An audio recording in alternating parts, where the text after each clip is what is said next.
আসসালামু আলাইকুম এভরিওয়ান, সকাল বেলা আছেন নি? আজকে আমি সিলেটে আপনার লগে নতুন একটা ভিডিও নিয়ে হাজির হয়ে গেলাম। আজকে কিন্তু আমরা যাইলাম সিলেটের একটা পরিচিত হোটেলে, যার নাম হলো রাজবাড়ী হোটেল। আগে কিন্তু এটার নাম আছিল বুজনবাড়ি, কিন্তু এখন এর পরিবর্তে নাম দেওয়া হয়েছে রাজবাড়ী হোটেল। আপনারা অনেকেই কিন্তু চিন্তা করা হোটেলটা আছি হোটেলের মাঝেও দেখানি সিঁড়ি কন্যাপাড়া দিয়া দিয়া কিন্তু সিঁড়ি বাই বাই আমরা উঠেছিলাম। কারণ এসে গিয়া উপরের তলার ভিউটা ছিল অনেক বেশি সুন্দর। রাজবাড়ী হোটেলে যদি আইন আপনারা অবশ্যই উপরের তলা আইয়া খাইবা, কারণ এসে উপরের তলার পরিবেশটা অনেক অনেক বেশি সুন্দর আছে। কারণ এখানের মাঝে সুন্দর করে টেবিল বিছাইল আছে, ডাস্টবিন রাখা আছে, তারপরে কোনো ময়লা আবর্জনা নাই। আর এখানে নিচটা কিন্তু আপনারা সিলেটের নিচের ভিউ নিতে পারবা, খুব সুন্দরভাবে একটা ভিউ নিতে পারবা। টুকাইতে কিন্তু আমরা একটা টেবিল সিলেক্ট করে ওখানে বড় ব্যবস্থা করলাম, যেখানে আমরা নাস্তা করতাম আর কি। তো আমরা একটা মামারে ডেকে আনলাম যে কিটা খাওয়া যায়। অবশেষে কিন্তু আমরা সিলেক্ট হলাম যে কিটা খাইতাম।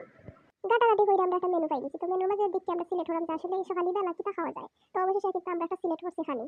আমরা কিন্তু খানি অর্ডার দিছি, ও দেখতে পারে আমি খিচুড়ি আমরা অর্ডার দিছি। তো খিচুড়ির ভিতরে কিন্তু আছে একটা করে মুরগির মাংস। তো প্রত্যেকটা পিসে কিন্তু আমরা মুরগির মাংস খাইবা, সাথে ঝোল আর সালাদ তো দেখাইবা। খাইতে কিন্তু আমরা অর্ধেক খাচ্ছি। আমরা খেয়েও খাইলাম লেবু, খেয়েও খাইলাম সালাদ, খেয়েও খাইলাম মুরগির মাংস। এখানে সবচেয়ে মজা হয়েছে, আমরা কিন্তু সালাদ নিয়ে অনেক বেশি টানাটানি করছি।